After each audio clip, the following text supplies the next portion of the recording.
it's a lot to look forward to. You know, we had some great series yesterday, but today's on the up. I'm telling you, it can only get better, especially after this American news that I woke up to this morning that made me laugh so much. I was laughing. That's for sure. Yeah, so now I get to go into my comfort zone, get to hide in my room for about, half the day and cast some Chinese Dota. I'm excited. I get to really squirrel away some Chinese Dota. I'm very, very happy to do so. Royal never give up. They won 2-0 over SAG yesterday. It was a very good performance from them. They are working with a bit of a new roster. For all you guys who don't know, it's God King, Setsu, SRF, Felix Chauba, and Super now. God King looked really good yesterday. We talked about how he's gone from SAG and, now he's on to a tier 1, at least tier 1 in the sense of, roster recognition. Because I thought SAG was like a tier 1.5 team when they were all together last year. And they are just rolling through this draft. I'm going to stop talking for a second because they've got Magnus Nyx Assassin, which I don't know the last time I've even seen Nyx Assassin. We talked about Kaka playing this hero, but now all of a sudden RNG just pick it up second pick. Oh my god. This is crazy. So the whole day has been crazy. We should point out now as well, obviously, in case people are watching, that Erica is technically a stand-in for Vici. That's right. With yeah, he's playing the one still. I heard that 23 Savage actually got removed from the Vici roster, but I also really? I don't think it's because he's removed from the roster. I think it's because the system only allows you to have like 5 players or something like that. So don't look too much into that. But Erica, former King Gaming player, former King Gaming Luminous player, he's been around for a couple years now. He's okay. I mean, when you're going from Eurus to Erica, I feel like there's a lot of pressure on you, for sure. And then they've also got Old 11 instead of Yang. So, Vici, a little bit of a new look for them as well. Yeah, for sure. Let's talk about the picks now, though. So, Magnus' first pick, not too crazy. I mean, we still see that here every now and then. SAPPHIRE, I've seen Vici play that mid recently as well, so we again have that flexibility. Instant Nyx reply. So when a hero starts getting really popular, like SAPPHIRE is at the moment, teams start to be thinking, well, what do we do to deal with SAPPHIRE? Because for some reason, Gobble Up does 700 damage. So we should probably find a way of dealing with that. Obviously, Nyx is probably one of the better ones at dealing with SAPPHIRE. You obviously have the Carapace and the Kisses and the Gobble Up that you can just cancel out that completely. I am unsure because I love this hero, but I don't know how good it is at the moment. And now they get a Rubik as well, which when you're playing against Magnus Nyx, I can tell you it feels so good. Anything you steal from Nyx, apart from maybe Carapace, is really strong. And even Carapace, man, but that's probably the weakest of the 4. When the options are as good as it is. Yeah, and then obviously you have the RP steal potential as well. You could even steal in power in the middle of the game, which depending on what carry you get can be really strong. So decent opening for Vici already, but RNG have obviously they've planned this. Like this is coming into this series, they knew this is what they would have wanted. Wow, that's to me like we've looked at how contested Void is, and the fact that Void makes it into the second phase is pretty ridiculous because they banned Omni Knight and Beastmaster. Like I get it, I understand those bans, and now they go to the Oracle. Wow. RNG playing a different meta, it almost feels like. But, hey, I'm down for it because I feel like Nyx Assassin was kind of like a everybody's playing SAPPHIRE, let's see how this goes kind of pick. Because there's got to be a way to the SAPPHIRE hasn't exactly been the strongest thing, but this is a way to deal with it, that's for sure. It is, but at the same time, like it doesn't really offer any pressure in the laning stage, right? It's the big thing. So when you have this mag off lane with the Nyx, I almost feel like you're giving away free farm to the enemy carry, right? Which we've seen how strong this Void can be. They have Void SAPPHIRE. They need a way of catching the Oracle now in fights. Like Void isn't enough because you want the Void to be going on somebody at the same time someone else on your team is going on the Oracle. So Not really sure what they're going to pick here. Yeah, there's no Phoenix to combo with this Faceless Void. If that Snapfire is a core, like, how do you feel about Witch Doctor? I think you need more jump. Yeah, okay. Ooh, okay. So something a little bit different here. Night Stalker picked up. Any chance that we see like Snapfire go down to a support role in this like Night Stalker plays the 2? I mean, it's probably a 3, right? But yeah, I've seen it recently played as a 2, which is kind of very interesting with how little it gets picked to see it in that role. Yeah, I've seen Night Stalker position 1 as well. I know Viking played it relatively recently, and some like people were experimenting with it in pubs and things as well. So it's pretty cool. I don't really mind. Like, it could be 2 or 3. I think Snapfire could be 5 or 2. Like, they have last pick in the draft, so there's no reason to have to overthink it at the moment. Make that decision. Yeah, okay, that's a really good pick. That with the Empower, this Naga Siren is it's going to be interesting. But like yesterday, we saw the Naga Siren get beat pretty hard, didn't we? Yeah, we did. And they definitely have more capability to fight early on Vici. The other thing I really like is for RNG with this Naga pick, Nyx Oracle don't really push lanes out. Like, Nyx wants to be off-map all the time. Like, if Nyx is showing in a lane, Vici won't ever be scared. So you don't want him to be the one pushing out lanes and whatnot, right? Oracle doesn't really do it either. So you need a core heroes that are able to shove lanes in. Like, Naga with Illusions is really strong. So otherwise what happens is the lanes constantly come towards you, and they have vision control with the Night Stalker. So they can easily just find pickoffs across the map because they gain so much information from the waves just being like shoved in all the time, which is Night Stalker's biggest weakness as a hero. Like, when he can't, because he can't shove lanes in, and like unless he builds an Ags.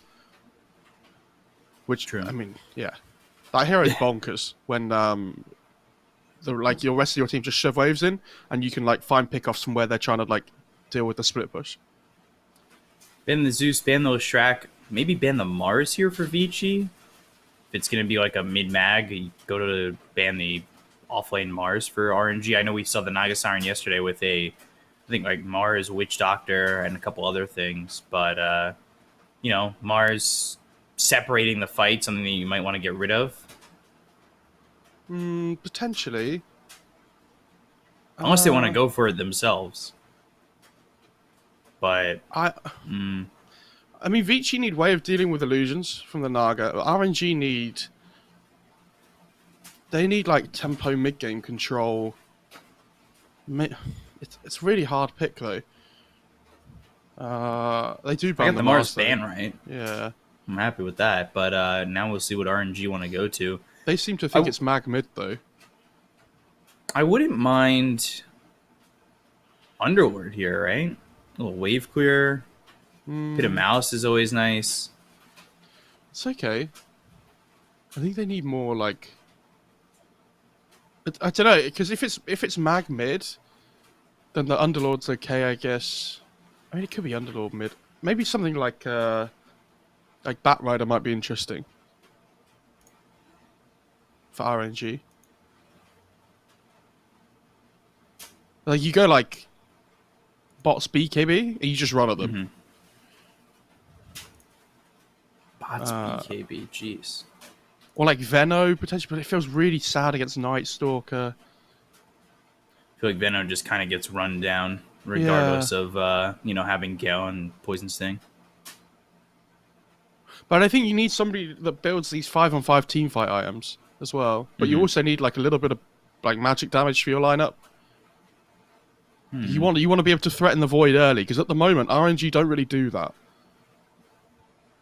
Unless Naga makes the rotation as well.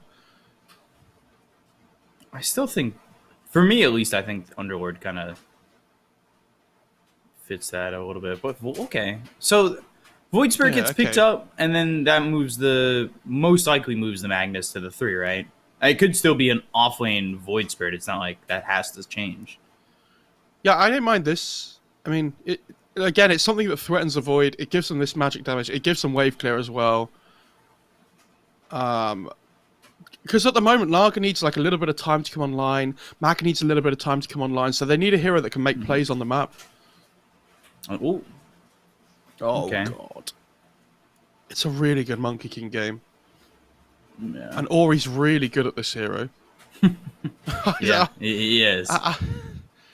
Like a really good Monkey King game. Like he wins all 3 core matchups in lane. No matter where, even if it doesn't matter who he gets played against, right? Monkey King. So SAPPHIRE ends up being 5 for DY. And PYW is disgusting on this Rubik. Let me just say that right now. He is so good. Like, I know Rubik is, especially when you're watching the Chinese region, who do you think of when you watch Rubik? You think FY. But PYW is like such a close second in my eyes. I like watching Fade as well. Yeah. He's my other one. For sure. This SAPPHIRE 5, though, I think it's more just because like they pick it early on in the draft for flex, but as soon as they see the Knicks, they're probably already thinking, you know, we don't really want to be putting the SAPPHIRE as core. Mm-hmm.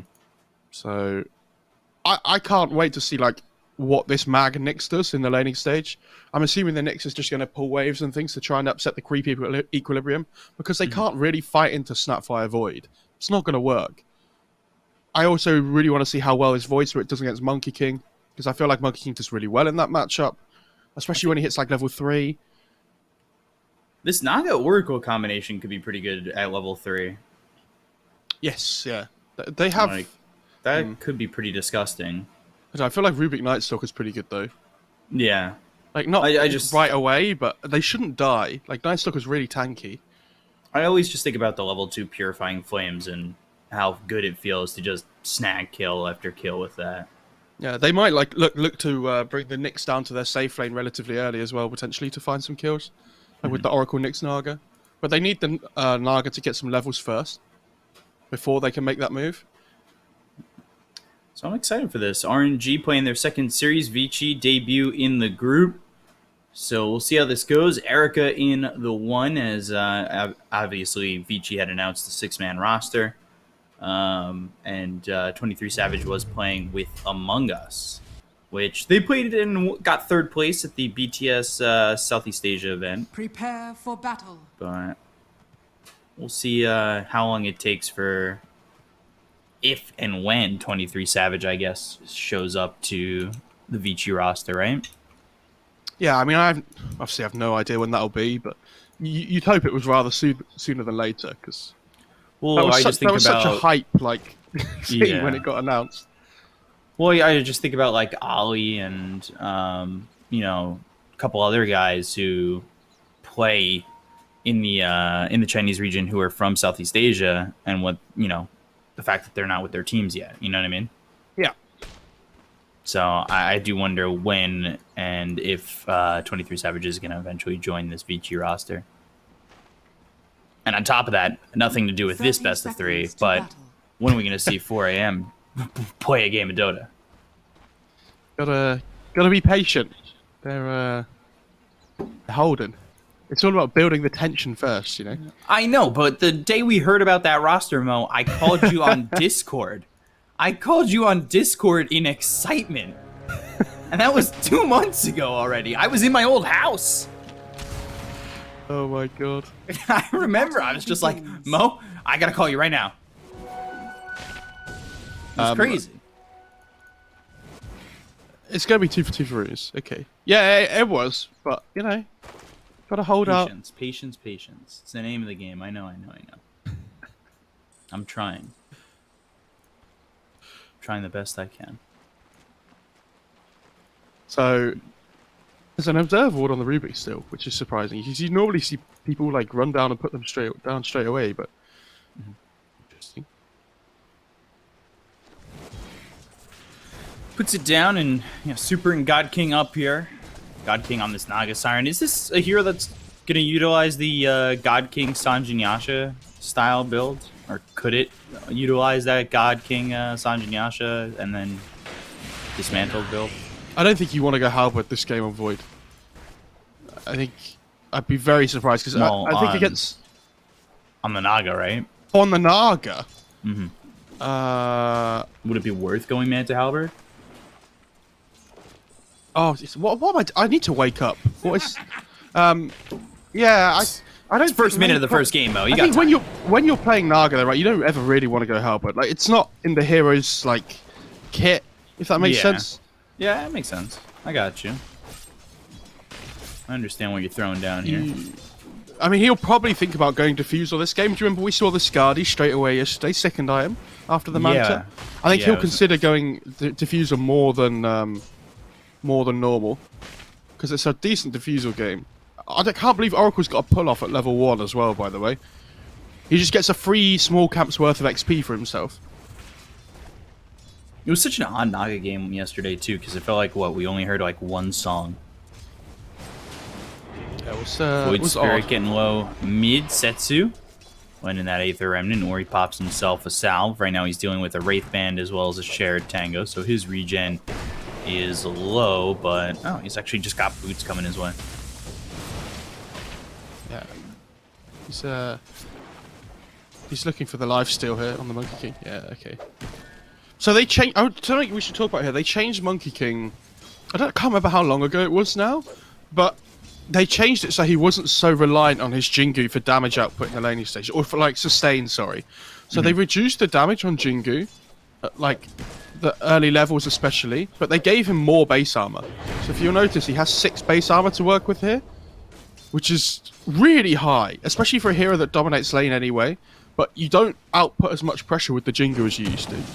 But it's still pretty good. Yeah, definitely. 30% bonus lifesteal right now. Just at level 2. It's going to feel alright. He's actually not going Orb of Venom as well, which surprises me. But, I mean, this laning stage is massive one-way, one-way traffic right now. I mean, Raiden are absolutely destroying. Yeah. Ori always seems to impress me, as he's done for the last X amount of years, He's so good at this hero. Every time I watch him play it, he's always getting a good amount done. I just wish we would see more Ori Storm Spirit. That's always my favorite. Dude, Ori Monkeys. I like Ori Puck, actually. That's my favorite. Yeah, Ori Puck is very fun. Ori Storm Spirit's also very fun. I remember watching Ori Storm just a couple of years ago where he just went off in a game of DPL, and it was some of the most exciting Dota I think I had seen in a long time. Yeah. He really does. He's really a playmaker. And I'm interested to see, what his role is now that Eurus is in here. How much he's gotta have to pick up the pace and pick up the ball for the rest of the team.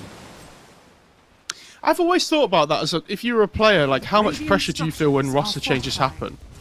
Because it can't be nice at the same... Like, obviously you're getting rid of players that you've played with for a long time, which is never fun, but...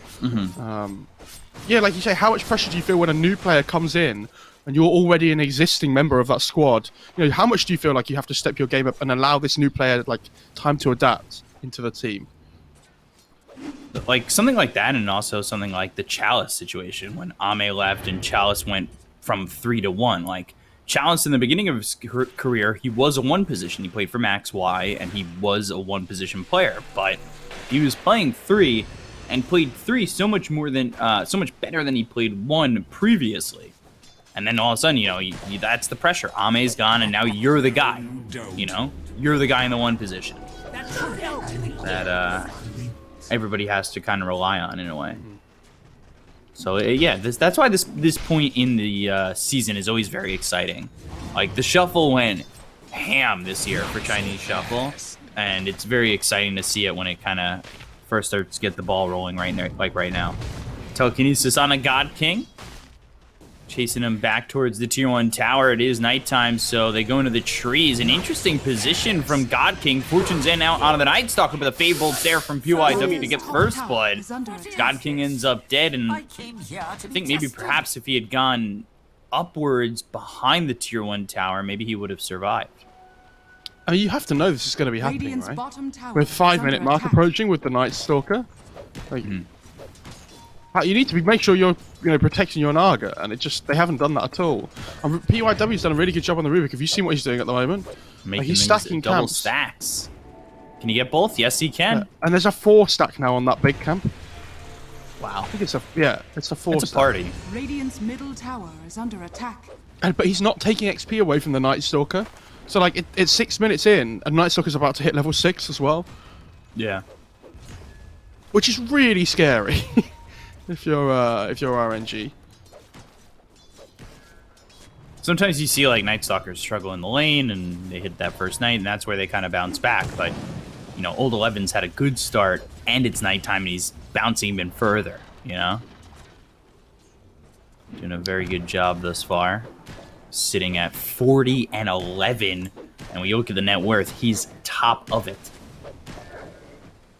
That's really disgusting. Now, I don't think he goes and gets this stack, right? It's for the Monkey King. Ooh, yeah. By the way, PYW? Is he gonna get another one on this? Yeah, he is. Oh my god. I mean, that's a lot of gold. All right, now he's breaking COVID regulations. That's too many people in one camp. He basically, what's happening here is PYW really wants XP and wants to farm mid, and he's saying to his Monkey dude like, "Dude, there's a 4 stack in the jungle. Dude, go and take the jungle. Dude, just go and farm. Let me take the lane. Let me take the lane."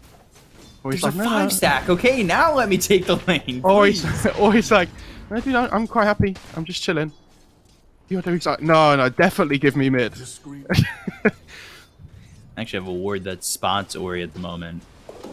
Although the vision right now from the Radiant is very nice. You got these 2 wards that are looking over the river, looking over your own jungle. That'll keep Ori safe, or presumably should keep him safe overall. Like, it's only 1-0, strictly farming basically. Vici's up 1,000 gold. You know, they're not working with Empower at the moment. You know, we'll see if Rubik doesn't in fact steal that at some point. I want to see if PYW goes for another stack on this camp, because it's pretty disgusting. Let's start moving over there now on Ori. Yeah, he's got 3 points into the Primal Spring, so yeah, it'll make it easier to clean up. I really dislike when Monkey King players go like 4-0-4 and they don't get any points on the W, or like because I feel like this is your main farming spell. Here we go. Yeah, right onto the stack, and you can see how much it does, and then you go to the Boundless Strike. You have Primal Spring again in 7 seconds, and it just feels so good when you're farming these stacks. We've seen Monkey Kings, like you said, they go 4-0-4 or something like that, and to me, it just doesn't feel like, oh, well, now with the Iron Talent, it may make it even easier if he takes it. He's going to give it to the Void straight away. It's fine.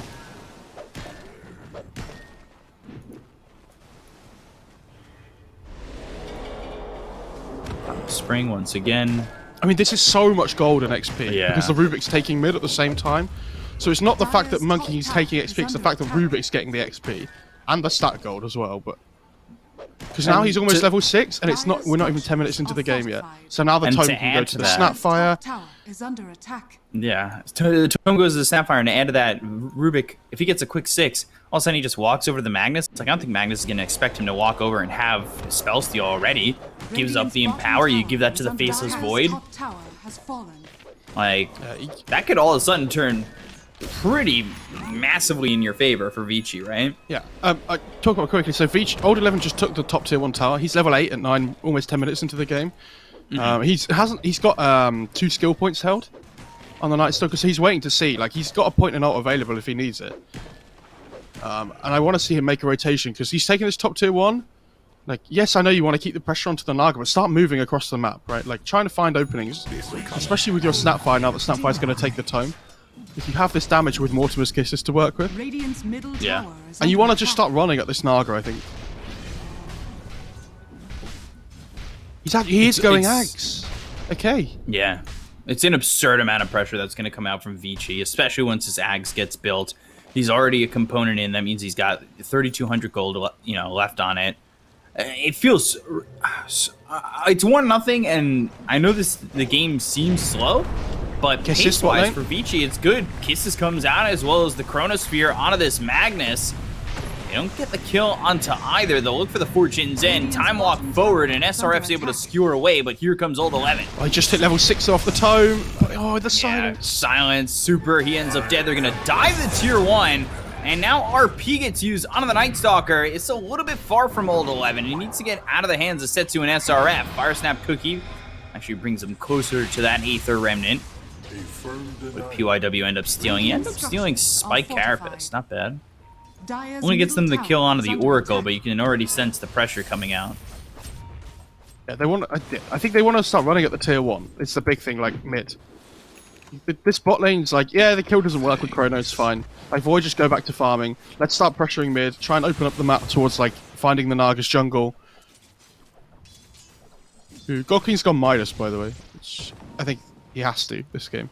Dire's middle tower is under Yeah, attack. I agree, but at the same time, it could be problematic when the pressure from Vici is so heavily felt. And Dire's structures Erica are getting fortified. pressured. Fortune's End comes in. There's the time dilation into the Wukong's command. The Boundless Strike is there and trying to skewer away, but PYW has the Fade Bolt. Now the Telekinesis out on a super.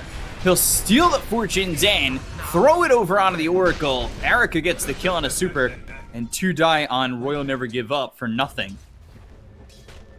Really well done by Vici. What's Mag going first? He's got Blink queued up now, so he's just gone Casual Ring of Hell. Dire's Casual Ring of bottom tower Protection. is under attack. Okay. This is a strong Vici thus far, and the last time these two teams met was on the 18th.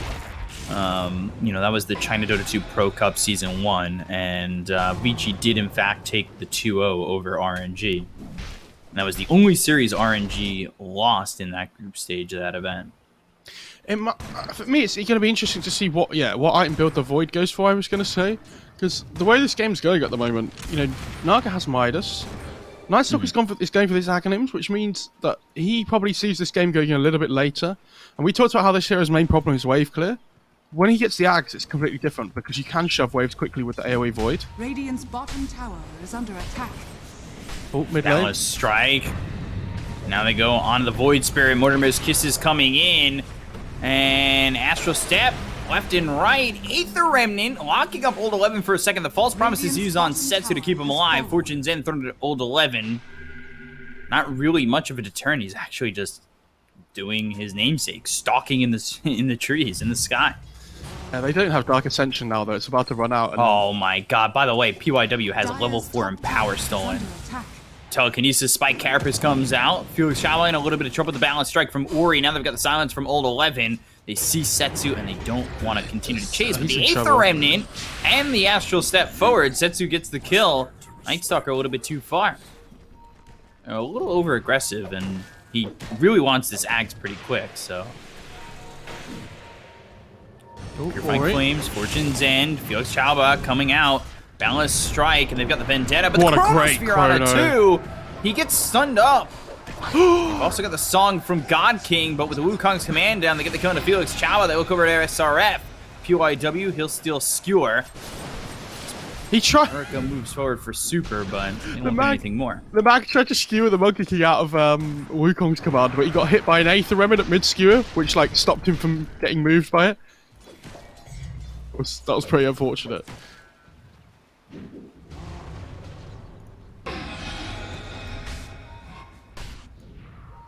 Oh, steals Empower again, and it's gonna be readily available for you. Yeah, and this is going to be a really slow tempo game. You know, Void's got Mask of Madness, Maelstrom, Monkey King's got Maelstrom as well, which is obviously really good against the Naga illusions and things, but it also helps you speed this farm up. Like, Nightstalker's going for this Aghanims to help him like clear waves quicker and farm quicker. Look at Erica just take the Ancient Stack. Oh my god. Dire's middle tower is under attack. You know the hold on, SRF super running away from this Rubik. You know the meme? You made this? Yeah. No, I made this. It's like, oh, you have Empower? You made this? No, I made this. By the way, okay, so here's the low caliber player question for you of the day. Mid lane. Hang on. Mortimer's Kiss is coming out. They've got the Silence onto the Void Spirit. They'll get the kill on Setsu. Even further down the line is super, but Kisses just can't reach. Love can only go so far. Yeah, really nice play. Now they can take the mid tier 1, opens up the top jungle completely. So Naga's going to have to keep playing bot side of the map now to just farm up down here. I mean, Goking's going for this Manta. He's like getting close. So he's not doing badly. I will say that I'm really surprised that Naga has the Keen Optic and Void Spirit has the Iron Talon, but I guess Goking just wants the mana sustain.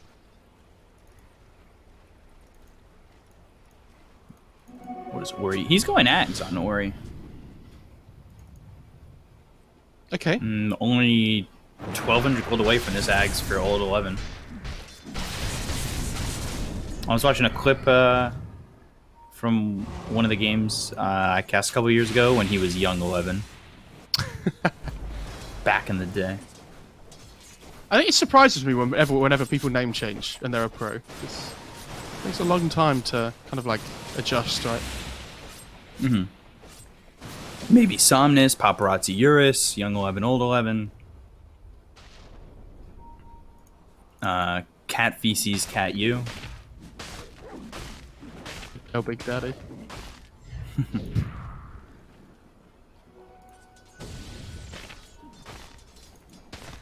So,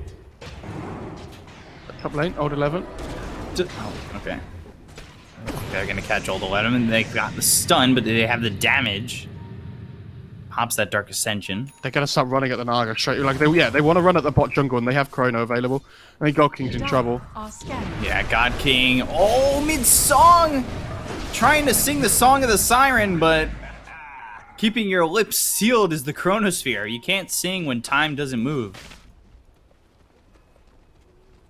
Yeah, that's a huge kill. Because they see the Void Spirit in the Nyx top, and they're like straight away, like, yeah, this Naga's probably farming bot jungle. Just run it, right? So that's a great play. And because the Die had a ward down to try and protect the Naga there, I don't know if you see in the bot jungle, but because they're smoked, it just doesn't get shown. And now they see Dust. Felix on the smoke. Smoke dust, you're right, sorry. Was he smoked? No, he smoked and Vendetta. I just said smoke instead of dust, sorry. Oh, okay.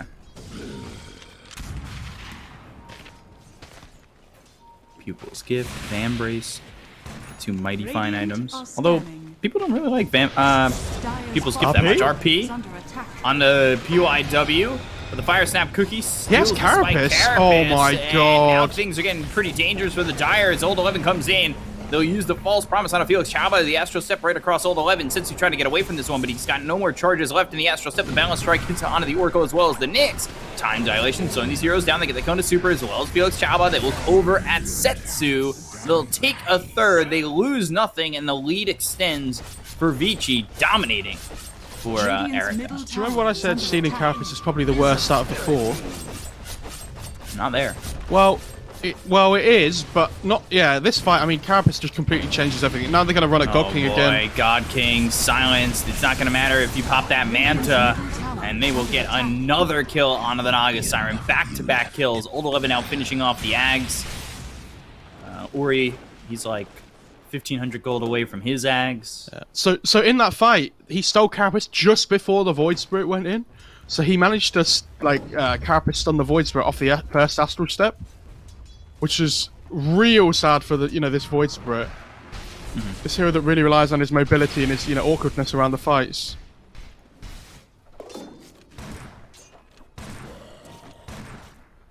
Does Rubik still have Empower? No, he's still holding Spike Carapace. He's got Blink Dagger in a second too.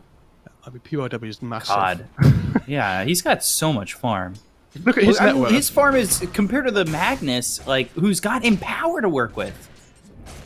Yeah, but Magnus didn't make it a 100 stack for Ori to farm in the jungle at the start of the game. So. Has been denied. 1 versus 100. SRF forced to blink back on a Fire Snap cookie. But Super trying to TP out. Balance Strike comes in, stops that TP. And he'll just die. I don't know. There's some huge pressure on God King's shoulders here. And Setsu went for, I don't know if we've talked about it, Setsu went for Deso on the Void Spirit, which is like, I mean, it stacks up the minus armor with the Riptide on the Naga, which is nice, but he lacks so much burst damage in these early stages of the game right now. Like, they're all in on physical. Song. And that's such a defensive song. God King is feeling so much pressure right now. And they had a sentry down on Radiant, so I don't know if they saw this Nyx top or not. They might have for a split second. But he's Does about Ori have his axe? Just about. Yeah, he's about to get BKB on Void as well. This is going to be like a massive timing coming up. And you see instantly, this is what I'm saying, they stack up on physical damage, but Old 11 just queues up a Solar Crush straight away. Like, so Smoke Oh! Erica! Chrono onto this Nyx assassin. They get the kill on Felix Chauba. What a move! What? Oh, what is that telekinesis range? They go in for this. Naga's Siren False Promise is used, but you are surrounded, done, dusted. They just caught? What? Oh my god! Oh my god! Victory. Have I woken up yet? Or am I still... This is a dream! Oh my god! I didn't realise it was going quite so bad for RNG, but